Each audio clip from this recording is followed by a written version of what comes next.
All right, good morning, everybody. Welcome back from the long weekend. I hope you guys enjoyed the extra day off, and I hope you're ready to get back to it this week. Unfortunately, I'm unable to join you guys today. I've come down with COVID. I'm doing okay, but I'm hoping to be able to be back on Wednesday with you guys. For today, though, I have recorded our lesson for today so that you guys aren't missing a beat. We're doing lesson 7 today. I'm going to be walking you through the math chat. Now, a lot of us are in a lot of different places as far as where we are on Zearn. A lot of us are ahead or just getting started on lesson 7. If you are ahead, all I need you to do today is to follow along on the screen. If you have been behind on Zearn, I moved you up to lesson 7 so that you can follow along as we go through the math chat together today. So that is what I'm expecting you to be doing. Again, if you are ahead, please just watch the screen.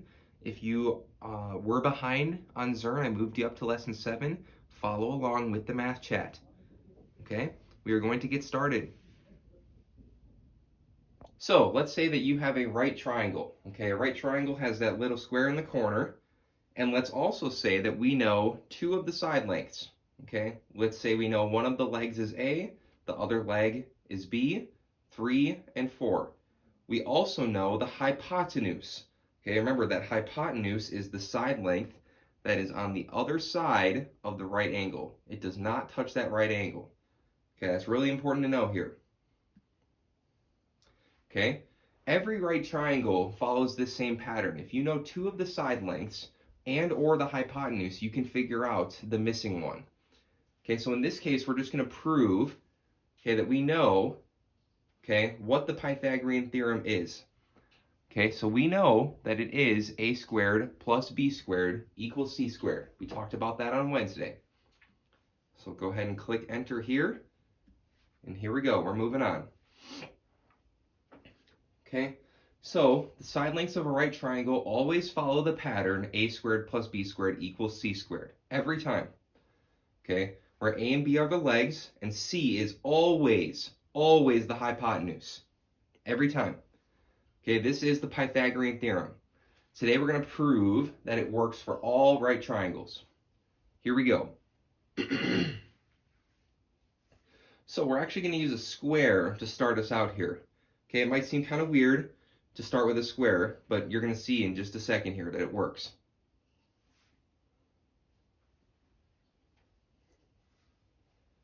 All right, so let's start by expressing the area of this square. Okay, the math chat's going to put it into 4 smaller parts. Okay, so we know how to find the area of a square or a rectangle. It's the base times the height. Okay, so we're going to be able to find the areas for all of these squares, and that'll help us find the area of the bigger square in the end. Okay, so we're going to start by finding each of these smaller ones, and then we will go from there. So the base and the height of this square here is a times a. Okay, it's a times a. We know that when it's a times a, or 2 numbers times each other, that we can also just call it a squared. Okay, that number or that letter times itself is squared. Okay, now it's going to ask us to find the areas of the 3 other parts. Okay, same thing here, base times height. Okay, so for this one, we have a base of b and a height of a. Okay, so we'll go down and find a times b, base times height. Boom. Okay, same thing here, base of a, height of b, a times b. Perfect. Okay, now for this bigger square, we have a base of b and a height of b as well. So that means it's b times b. We can also write that as b squared. Perfect. Okay, now we have all the areas of these smaller squares and rectangles. All right, so now we're going to be able to find the area of the large square using the sum of all these areas of the smaller parts. Okay, so let's take the area of the large square. That's this whole big thing on the outside here. Okay, let's start with this top left one. A squared plus AB and AB again and b squared. All of those added together equal the area of the large square. Okay, now this is where we combine like terms. Okay, so this is AB here and AB here again. We can simplify that into 2 times AB. Because look, it shows up 2 times. We can simplify that. Okay, we're going to keep moving along. Okay, the total area of this square can be represented in this expression, a squared plus 2ab plus b squared. Perfect. Okay, now we're going to find it using a little bit of a different way. Okay, we're going to divide it up into, let's see, an inner square and some triangles, some right triangles specifically. This should look really familiar. This is the lesson that we did, lesson 1. Okay, remember we found these 4 triangles first, or excuse me, we found the area of the big square first, then subtracted, okay, the area of the smaller triangles to find this inner square. Okay, but using this Pythagorean theorem, we're going to be able to find that inner square even quicker. So, as you can see, the math chat is labeling all of the hypotenuses of each of these right triangles as C. Okay, I'm going to pause it here. Okay, so we have a base of A, a height of B, okay, opposite of the right angle, the hypotenuse is C. Okay, so that works for each of these 4 right triangles. Okay, now we're going to be able to find the area of that inside square. All right, so the area of a triangle, just as a reminder, is 1/2 the base times the height. Okay, so here we go. How am I going to write this out? 1/2, okay, just a fraction, 1/2 the base, which is A, okay, the base is A, times the height, A times B. Boom. Okay, now we move on. Okay, now it's going to walk you through this, and I know this is painful to go this slow, guys, okay, but it's important. It's important to make sure that we got these steps down so that when you see it on a quiz, that it's not foreign to us. Okay, so if one of these triangles is 1/2 AB, the rest of them are also going to be the same. Okay, they're all going to be the same here. So we're just going to do 1/2 A times B, 1/2 A times B for each of them. Okay, and that makes sense because A and B are the base and height. Okay, we're moving right along. Okay, now that we found the area of these 4 triangles, our next goal is to find the area of this inner square. Okay, since we know that C is the hypotenuse for each of these right triangles, okay, we are also going to be able to figure out the area of this inner square. Okay, we're going to be able to find that out because we know the base and the height of the square. Okay, so it becomes C times C. Okay, C times C we can rewrite as C squared. Perfect. Okay, so now we know the area of all 5 of these parts of the larger square. Okay, the 4 triangles and the inner square. Okay, we're going to be able to put these together to find the area of the large square here. Okay, that's what it's going to ask us to do next. Okay, so 1/2 A times B, that's 1 triangle. We're going to do that 4 times. Okay, 1/2 A times B plus, okay, 4 times, plus the area of this inner square, which we just found was C squared. Perfect. Okay, now it's going to have us combine like terms again. Okay, so now it's 1/2 AB plus 1/2 AB. Okay, so a half plus a half equals a whole. Okay, so you can think of these 1/2s go away. You're left with just AB. Boom. And it's the same thing again. Okay, so it's 1/2 AB plus 1/2 AB equals AB. Okay, we're simplifying here. We're combining like terms. Okay, again, it's AB plus AB. Remember, these are like terms now, So we can simplify it once again. Okay, it becomes 2 times AB because A and B both show up 2 times. So 2AB. Okay, here's going to be the kicker. This is going to be awesome here. Okay, so for this square, we just found out it's 2AB, okay, all these triangles plus C squared.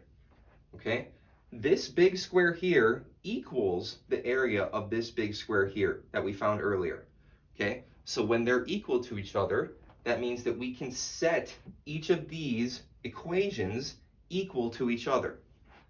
We can set each of these equations equal to each other. Okay, this is so cool. Okay, I'm going to zoom in just a little bit here. Okay, so the area of this square over here, okay, was a squared plus 2ab plus b squared. Okay, so we're just going to punch that in. Okay, and this area we just found here is 2ab plus c squared. So we're setting them equal to each other. Okay, now we're going to solve. Okay, so we are going to actually get rid of, okay, terms that show up twice. Okay, so looking on both sides of the equal sign, 2ab shows up on both. So we can get rid of it. It can go away. Okay, we're going to keep it balanced that way. We're going to do that by subtracting. Okay, so it's just going to show you here, minus 2ab from both sides.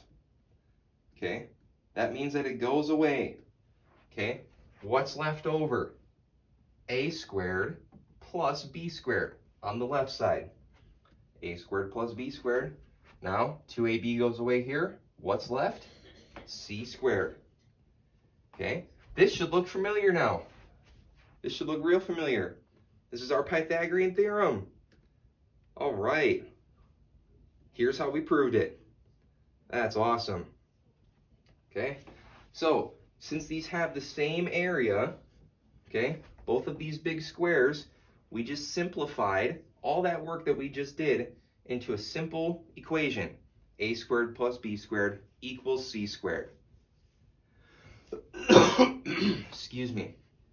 Okay, this is the Pythagorean theorem. This is how we just proved it. I think it's so cool. So cool. Okay, so we're going to take a look at the figure with all the right triangles now. Okay, and we're just going to focus on one of the triangles. Okay, just one of them.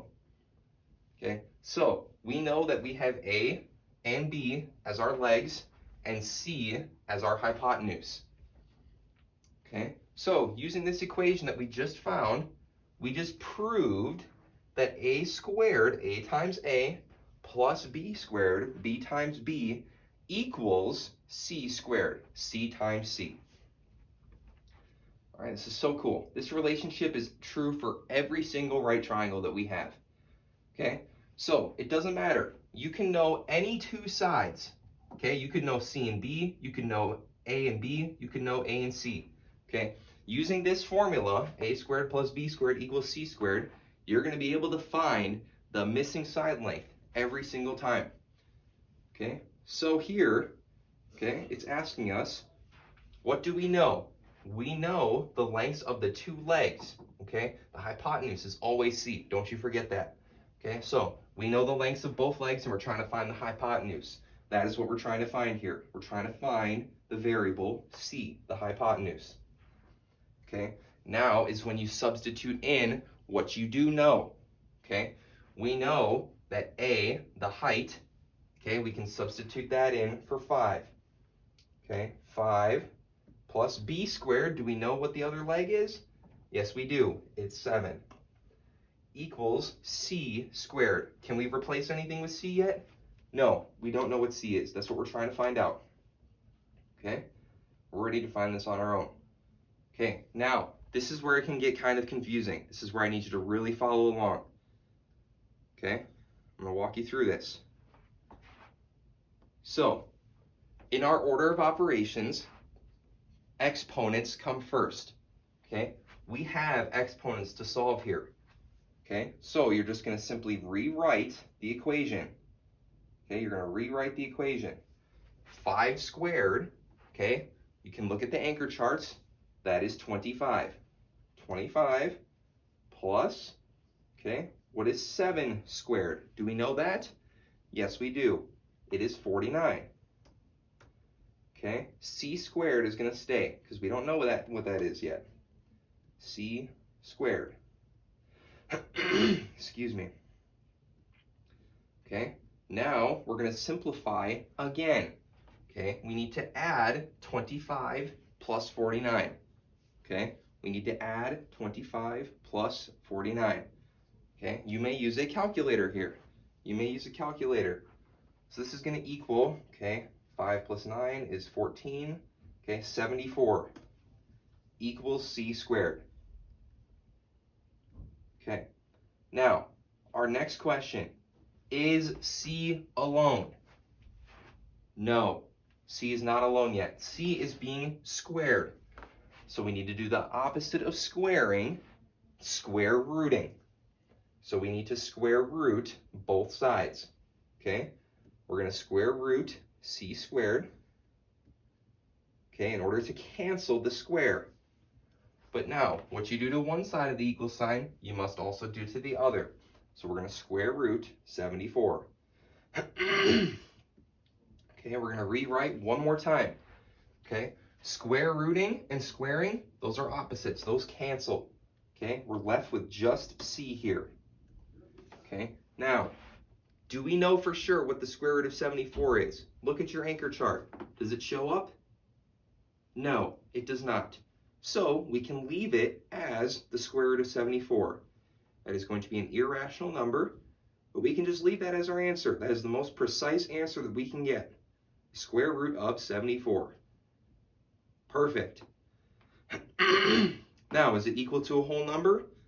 No, it does not show up on our anchor chart. It is not a perfect square, so we press no. Okay, now we're looking for c. C was our hypotenuse, so the length of the hypotenuse is the square root of 74. Sweet. Okay, so we just used the Pythagorean theorem to find out the length of the hypotenuse, c. Okay, it is the square root of 74. You can leave it like that. Okay, we're going to do just a couple more examples, and then I will turn you loose.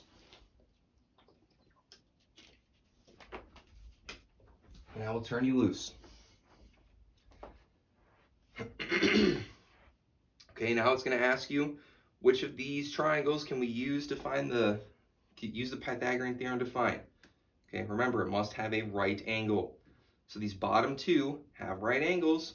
Okay, these ones up here do not. So we can use the Pythagorean theorem to find these bottom two. Okay, now I think we are going to solve at least one or both of them. All right, let's see what we can find here. Okay. Yep, here we go. So we are missing a leg of this right triangle. Okay, we're missing a leg. We know the hypotenuse. Remember, hypotenuse is opposite of the right angle. Okay, so we know the length of one leg and the hypotenuse. We're trying to find the length of the other leg. That is correct. Okay, we're going to plug that in as B and leave it. Okay, now this is where you substitute in your numbers for what you know. Okay, we know what A is. It's 3. A is 3. So we can substitute that in. We don't know what B is, so we leave it as B. We know what C is. That's the hypotenuse. We're going to substitute 8 in. Perfect. Okay, we're ready to find the value of B. Okay, now, same thing. You need to write your exponents first, okay, on both sides of the equal sign here. Okay, we know what 3 squared is. That's 3 times 3, 9. Okay, plus B squared.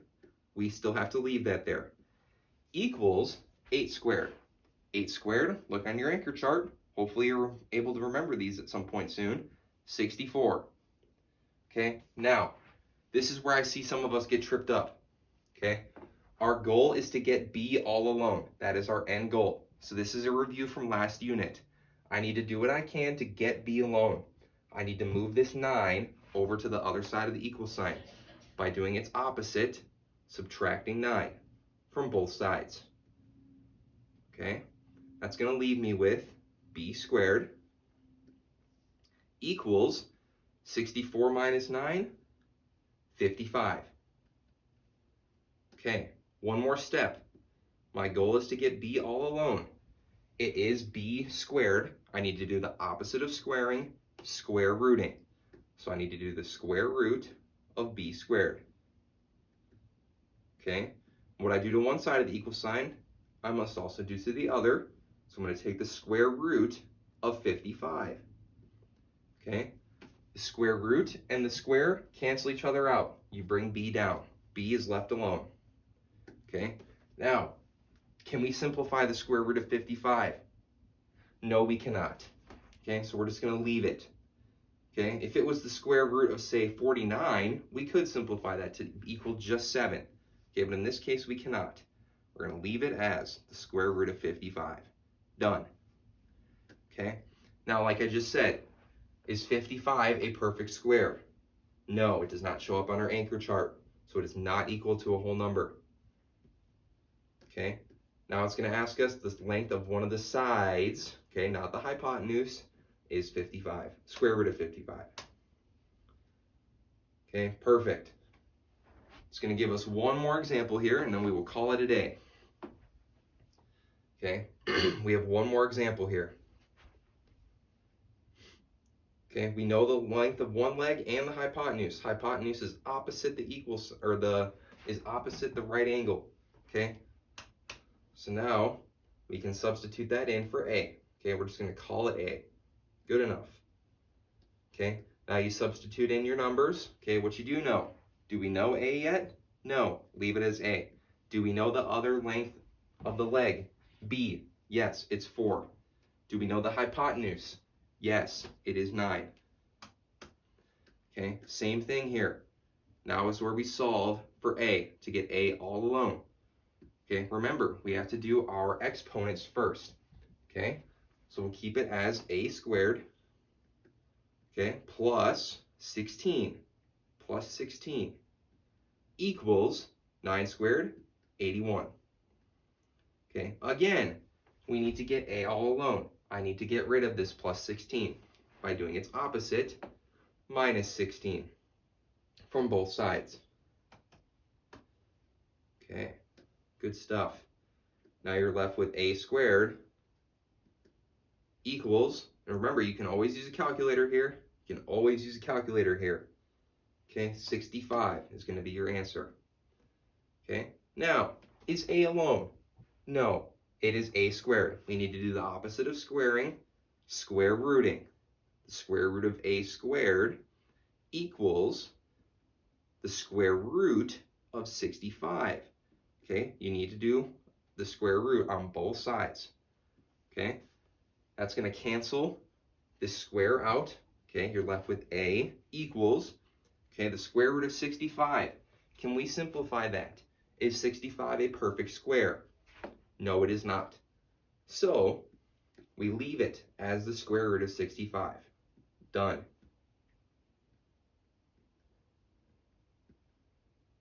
Enter, enter. And it is not equal to a whole number since it is not a perfect square. It's going to be irrational. Okay, that means that the length of the unknown leg is the square root of 65. And that's going to do it. All right, people. Okay, now that we are finished with the math chat, you have tasks for the rest of your independent work time. That's for the rest of this class and for your flex hour. Okay, if you are ahead on Zearn, I want you to be going to iExcel. I have assigned you a bunch of new tasks for you to be practicing on, okay? Now, some of you might be like, I got this down, this is easy, okay? It's good practice. We were gone for 4 days. I want you to get back in the swing of things and practice these skills, okay? I need you to go to iExcel and look for sections F, I, and T. They should all be highlighted for you, and then you can practice those, okay? There's plenty of work for you to be doing. Even if you feel like you're ahead, you got this, there's plenty of work for you to be doing. Okay, you may also choose to do the Zearn badges, Or you may choose to do the extra practice problems, which are located on BB9. So I don't want to hear any excuses that I have nothing to do, I'm ahead, I'm caught up, I don't want to do work. Okay, I need you guys working on something here. Okay, if you've been behind on Zern, hopefully you just did the math chat with me. I want you to go try the Tower of Power for lesson 7. Okay, if you get done with that, I want you to go back into your math library and get caught up on any missing Zern lessons. Again, this is for everybody now. We do have a quiz this Thursday. So I need you guys to be practicing this so that you are ready to go. We've had a really good past couple of weeks. I need us to continue it. Okay, again, good behavior with the substitute. I need you to be sitting in your assigned seats. Even if you're ahead, I want you to really dial in and focus on your work, your learning here. Okay, I want to hear some good reports back. Thank you guys. Let's get to it.